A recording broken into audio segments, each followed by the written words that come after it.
Hi everyone, my name is Emily and I am currently a senior studying Family Consumer Sciences education, and with that degree I'm able to teach 6th through 12th grade career technical education like culinary, interior design, child development, and so many others.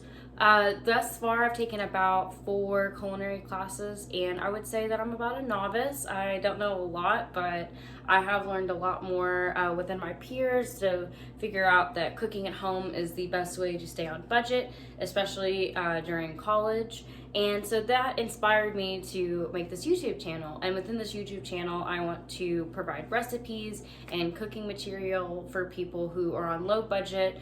Also, if you're single like me, it's great.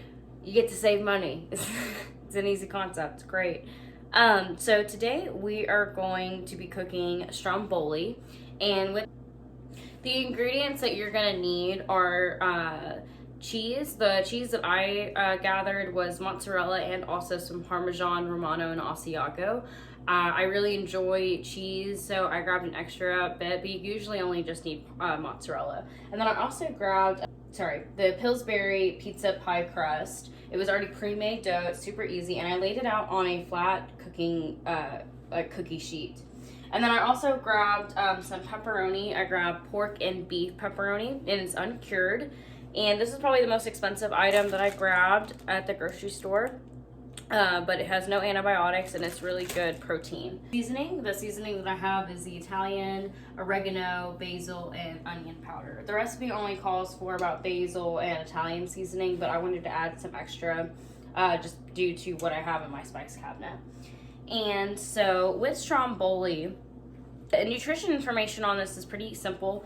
It has a lot of carbs in it. It has 56 grams of carbs and it's total 710 calories.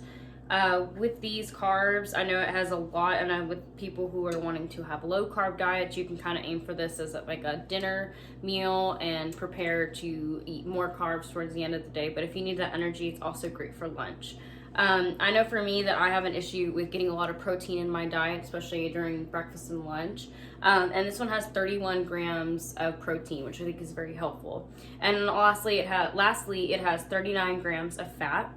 I know that can be a lot for people, but fat can be really helpful for brain health and everything along those lines. A random fact about stromboli, I was wondering where they got that name and how they figured out how to create it. And I looked it up on Google, and how they figured out was there was an island called Stromboli, and at the island there's one of 3 active volcanoes called Mount Stromboli. Romano took the name for his delicious rolled pizza creation from this. After how the ingredients look like they are about to explode from a volcano. And this is being done during the rolling process of the dough. To begin making your stromboli, make sure you have your mise en place in place, and that kind of means, like I just said, to put everything in its place. Already have everything pre-measured. I put all of my spices in this bowl mixed together, so that way it's easier for me to pinch and grab, and I can always add more if necessary into this bowl to mix it. And then I have my cheese right here, and as well as my pepperoni.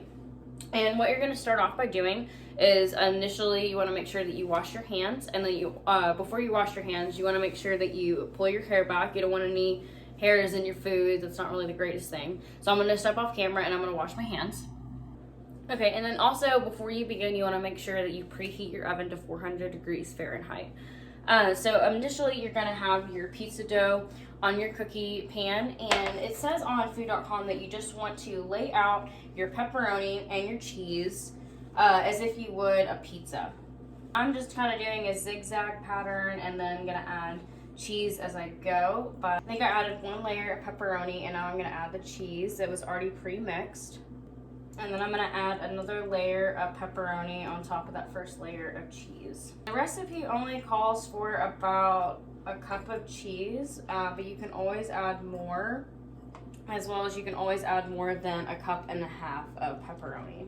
I'm going to add just a tiny bit more mozzarella cheese just so that the pepperoni has something to kind of latch onto in there. Okay, once you have everything kind of laid out on your pan, you're going to grab the ends on both right here, and you're just going to begin rolling it. And you can kind of just, it's almost like a folding, but I kind of remember it like when I was a kid and my older brother he would fold me up into like a blanket burrito. It's kind of the same exact concept. Okay, once you have that rolled up, it says that you're wanting to spray the outside of the roll with cooking spray. Now you can finish by adding some extra seasoning kind of on top of the stromboli. And then I also want to add some Parmesan cheese on top of it. Once you have the cheese on top of your stromboli, you want to have a knife and you want to make marks in the top of the roll to keep it from bubbling out, so you have some airway and suction in there. Okay, and then once you have that cut, you're going to place this into the oven for 12 to 15 minutes.